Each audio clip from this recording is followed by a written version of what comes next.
mathematicians, in this video we're going to learn about graphing lines from equations. So this is the general form of an equation of a line. Y equals mx plus b. M represents the slope and b represents the y-intercept. So we call this slope-intercept form. The y-intercept is b for begin. That's where we begin when we're graphing. It's the point that crosses this y-axis.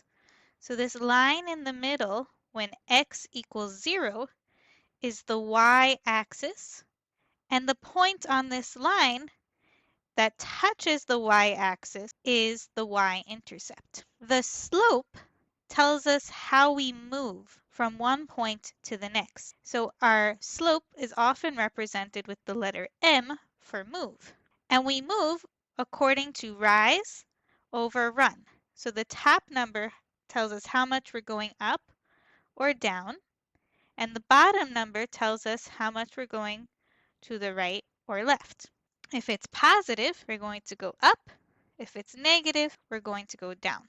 So let's just do a few quick examples of identifying the slope and y-intercept. So here if we have y equals 3x plus 2, the slope is always the number with the x. So here our slope is 3. And we want to write it in this rise over run form. So any number we can divide by 1. So that's 3 over 1. Our y-intercept is the number with no variable. The y-intercept here will have a 2 as the y value. The x is always going to be 0. The point 0, 2.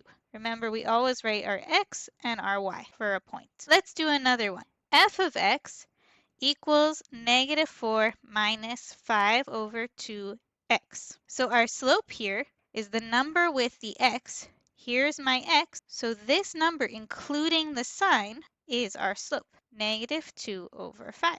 Our y-intercept is the number with no variable, our constant. So negative 4 has no x with it. So our point will be 0, negative 4. Now let's look at this example. It says graph the line with the equation y equals 3 over 4x minus 5. So in this example, our y-intercept is negative 5 because it does not have a variable. And if we write that as a point, 0, negative 5 is our y-intercept. So I'm going to start on my graph. On my y-axis, I'm going to go to negative 5. And I'm going down because it is negative. Now I have to see how we're going to move. There are many different lines that can have the same y-intercept. The slope tells me how I move. The slope is the number with the x. So our slope is 3 over 4. This tells me how much I'm going up or down, and the bottom tells me how much I'm going to the right.